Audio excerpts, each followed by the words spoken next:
Welcome to the inaugural episode of In Focus series by Fintastic Beacon. Today we are going to discuss Rich Dad Poor Dad by Robert Kiyosaki. This is going to be a critical analysis, unlike the common vague book reviews, which are nothing more than paid promotional content. I am going to look at it on its merit and give you all the reference so that you can cross-check yourself. Pages mentioned here are according to the first Plata Publishing edition of March 2011. Flow of this episode will be as follows: Introduction, key points, critical analysis, conclusion. Introduction. Rich Dad Poor Dad is a part autobiography, part personal finance book by Robert Kiyosaki. Here, author attempts to summarize his learning from his rich dad, who is actually the father of his best friend Mike. These learnings supposedly helped him build an empire. It is one of the most famous and definitely the most profitable personal finance book ever written. The book contains some decent advice. Throughout the whole book, he gives you real stories based on his life experience, which makes it convincing to the general public. It is the main reason for the commercial success of Rich Dad Poor Dad franchise and its cult following. The book revolves around two key points. First is the idea of generating passive income through investment until passive income can support the individual. And second is how to differentiate between an asset and a liability. He tries to make you believe about the existence of secrets to build wealth and the cabal of rich people trying to keep it so. He portrays himself as a messiah to the masses who wishes to share all the secrets even at the expense of backlash from his rich friends. Who should read it? Because it contains general advice, simple language and many stories, it could be a good book for the financial illiterate. Yet there are many bad advice, wrong information which can be very dangerous, even lead to jail term. These will be covered in the critics section. What I liked about the book: it's easy to read and comprehend. It's really articulate and a great storyteller. He knows how to grab the attention of each audience. Unsurprisingly, a common characteristic among all con men. What I didn't like: it contains no actionable advice or specific direction, only advocates for a state of mind. It could have been thinner. A lot of information given is not relevant or important for the effectiveness of story. It contains a lot of old cliches, but no original advice. A lot of advice is directly copied from The Richest Man in Babylon, though Rich Dad Poor Dad is a better book. Key points from the perspective of author. The story starts with two 9-year-olds, Robert Kiyosaki and his friend Mike, who were hurt by the attitude of the rich kids, so they vowed to get rich by themselves. In this pursuit of riches, his dilemma was whether to listen to his highly educated yet poor dad or high school dropout rich dad, which got further complicated considering the rich dad was not rich yet and the poor dad was not poor yet. He talks about their striking difference in mentality, which frankly feels like taken directly from a debate between a capitalist and a socialist. The rich trap the poor and middle class in the misfortune by keeping the subject of money out of school. They tell their children all the secrets, but as poor have none, they can only advise to study hard, which only accentuate a poor person's financial programming and mindset. Because of this lack of financial education, they don't realize government always takes its cut first through tax.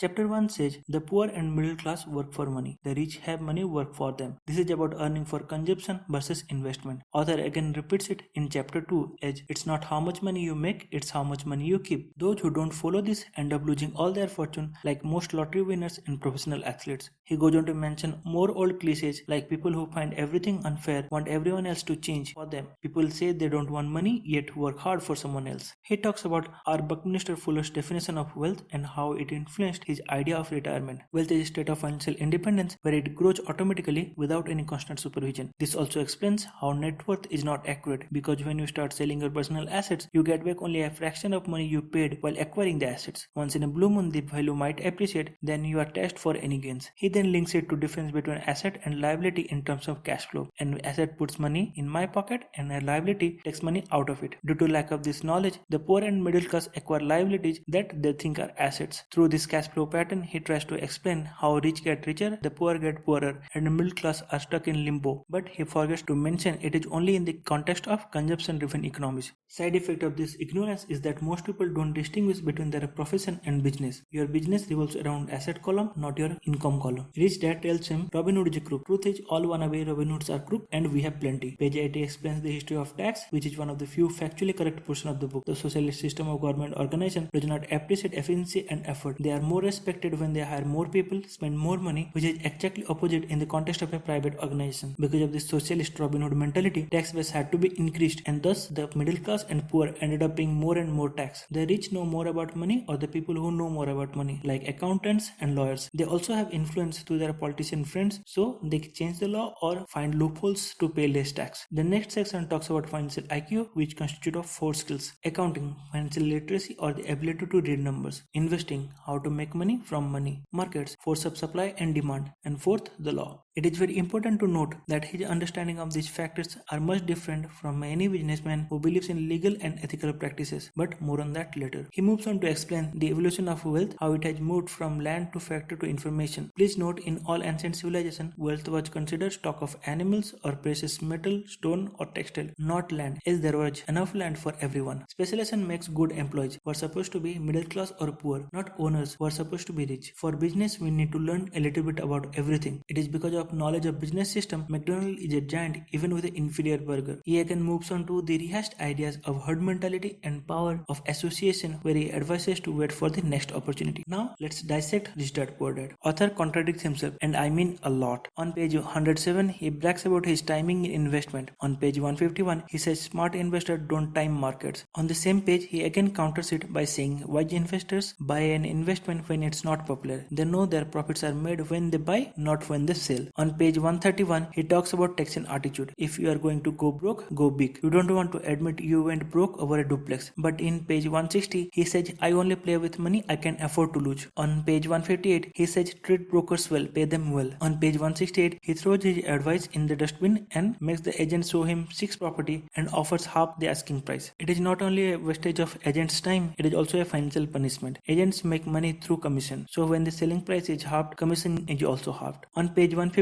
he says people who sell their house themselves don't value their time. On page 171, he advises to become the broker yourself. Look for people who want to buy first, then look for someone who wants to sell. He advocates for specialization throughout the book, that is, investment in real estate. On page 123, he criticizes specialization, saying specialized skill need union protection as they are risky. On page 74, when the bank used the same logic to deny him loans, as most of his money is coming from rent, which is equally risky if not more, he cries foul. He even accepts his bad financial condition on page 74. One day when I wanted a loan, my financial position did not look good. And again in page 156, I actually have liabilities that are higher than 99% of the population. Had more bankers followed this procedure, financial crisis could have been avoided. Logical inconsistency, bad advice, and obvious lies. Author believes getting a job is for losers. People who work for others are dumb and wasting their time. False. People have different capabilities. There are people who can create great company but cannot manage it, design great product but cannot test or update it. Think of it this way, making soap is an easy process. Anyone can do it. Yet most people can sell much more number of soap from P&G or Unilever than they can sell their own brand. So even if they get only a small part of that sale, in the end they end up making more money with less effort. Frankly, it is very insulting to innocent hardworking people. I think those who don't do background check and research where they are going to invest tens of thousands of dollars are real losers. They are the ones who made a millionaire by buying ridiculously priced seminars costing more than yearly tuition fee of best institutes. Not everyone can and should own a business. Someone with the most basic knowledge of economics knows there are different factors of production: human resources, capital, labor, technology, land, etc. Most people are good with owning or managing only one or two factors. On page 14, his rich dad owns a chain of convenience store, 3 restaurants, warehouses, and a construction company. It is highly improbable that a owner of 3 restaurants would be running a construction company. Both demands a lot of direct management. They require different skill set and management style. This can only be true for someone who is already rich and whose business already have established brands and steady revenue, which is not the case here. Just like his rich dad, he is a man of many talents. On page 77, he discloses another expertise: small cap companies. In reality, investment in real estate and small cap companies are very different. They require different skill set and frame of mind. One has generally low risk and other is highly risky. One is a physical asset, so you can salvage something, whereas you have no idea about the real worth of a small cap company. A very small percentage of these make money, and those who do generally gives back a lot. Basic risk and return trade-off. On page 84, he says he knows what the investment is, understands it, and knows the game. That means he's doing proper research. Analysts, the people who actually do that, have that as a full-time job. Even they bet on many stocks so that one of them would pay off. On page 108, he said he has turned $25,000 to $1 million in less than a year multiple times by investing in small cap shares. It is highly improbable. That's more than 3900% return. That too in USA. Very few investments return that type of return, and definitely not so frequently. On page 31, he says people pretend they are not interested in money yet work at a job for 8 hours a day. He termed it denial of truth. Though this is true to some extent, but not entirely. Soldiers, scientists, doctors work for long hours, much more than they are legally required to. They sacrifice a lot. It begs the question, how can a highly decorated war veteran say these type of words? Or he is just pretending to be one. Check out John Reed's analysis for more information on this. Disclaimer, it is very long and he has his own agenda. On page 99, he buys $75,000 house for less than $20,000 at a bankruptcy attorney's office office or courthouse steps and sells it at 60,000 with 5 hours of work. Well, if he sells it at 60,000, then it is a $60,000 house, not $70,000 house. Even friends and family discount is not 20%. Plus, you might get a $60,000 house for 20,000 only if it's a murder site.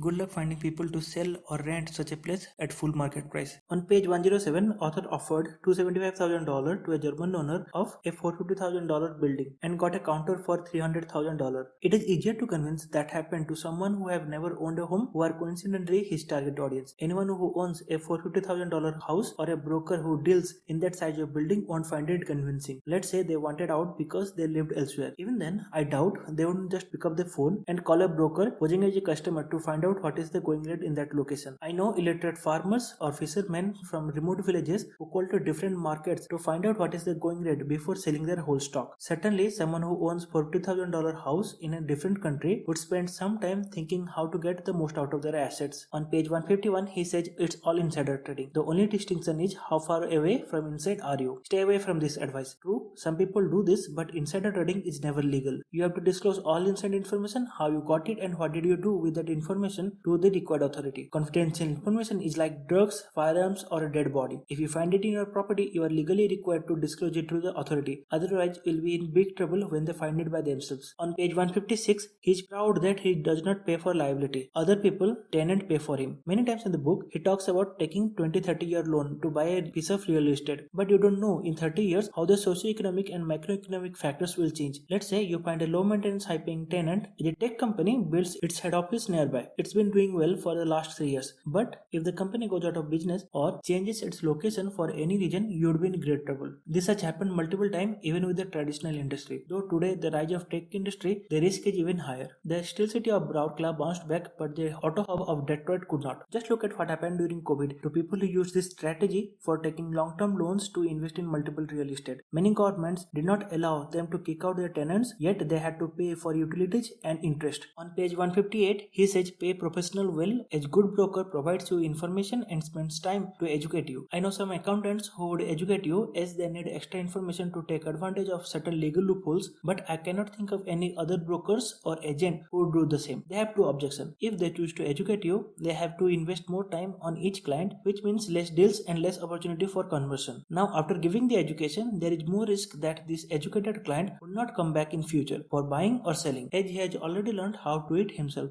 Side note, Professor Stephen Levitt explains it very well in terms of incentive in his book Economics, page 7 to 9. Again in the same page 158, Robert Kiyosaki says people who sell their house on their own must not value their time. Now, if you don't want to buy or sell by yourself, then what are you going to do with all the education you received from your broker? On page 164, he says if a broker makes more money, means he makes more money. Wrong. In most situations, it is exactly opposite. In case of divorce, a couple waste a lot of money on lawyers, the money which could have been used on better avenues. Even though there are many laws to protect buyer and seller interest, real estate brokers break those laws regularly. Check out CBC Marketplace Exposure to know more about it. On page 169, he makes offer with escape clause, that is subject to approval from a business partner. His cat is supposedly his business partner. Any real estate agent would not entertain such an offer. Either they will say come back when you get an okay from your partner, or they will give you an early deadline to confirm your commitment. Again, it is easier to play smart in front of people who have no idea about the business, but people who are in that business are not that stupid. Plus, brokers are part of a highly social group, irrespective of high intensity rivalry. Chances are once you pull that off, they will virtually ban you from all future deals and sue you in court. On page 171, he tied the length with an option, cut out a piece and sold it to a friend, then kept the remaining for free. I really wonder which type of friend. Anyone spending hard-earned money always checks all the deeds and either deals with the seller or the agent, not some fifth party. If you start buying real estate with option, you are going to lose a lot of money. Even corporates are becoming more and more picky about their property. Location, architecture style, energy efficiency, parking space, access to public transportation, etc. He's talking about residential property. What he ignores is buying a house is a very emotional moment for most people. That's why many don't care about the cost-benefit analysis of a home. They know rent is the economical option. People don't buy perfectly good house for small things like wrong color of the wall, choice of furniture or painting showcased, even if they know they can mold it to their taste with very little cost and effort. It raises serious question on how much he knows about real estate. But leaving the question of ethics, stupidity or knowledge of industry aside, I'm pretty sure what he is suggesting is fraud. If you do that, you will have to pay heavily in both money and prison time. Remember, a broker can lose her license for not disclosing all the offers, even if it's not the highest offer. Let's say you are in the market to buy top of the line variant of a executive sedan. You drive alone and don't listen to music while driving. What he is suggesting is similar to I go buy a car from your money, support the great music system with a 20-year-old one,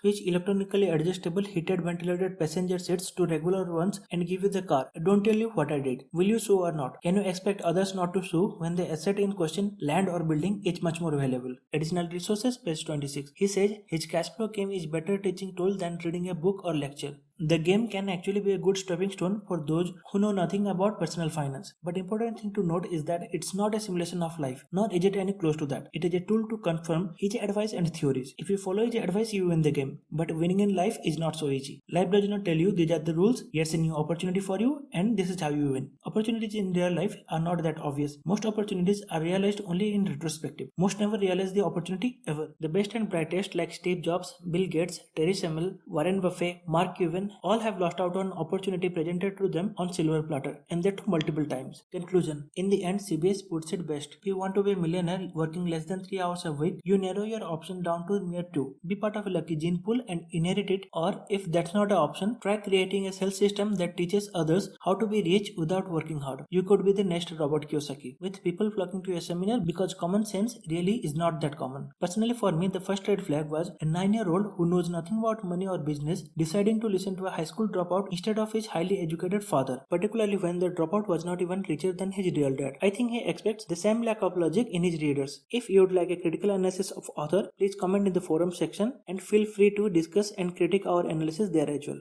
Thank you for your time.